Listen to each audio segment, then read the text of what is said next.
বন্ধুরা, আমি গোপুর জামা বানাতে চলে এলাম। তো কুচিটা করে নিয়েছি, সবই নিজের হাতে করেছি।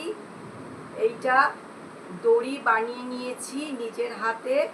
তো এইটাকে ভেতরে দিয়ে দড়িটাকে পট্টি বসিয়ে দিয়েছি।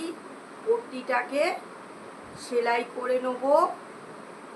বন্ধুরা দেখো, পট্টিটাকে সেলাই করে নেব। তো এটা হেম করব বন্ধুরা, এটাকে পুরো হেম করে আটকে দেবো। এই পট্টিটার ভেতরে এই দড়িটা থাকবে। দড়িটাও কিন্তু আমার হাতে তৈরি বন্ধুরা।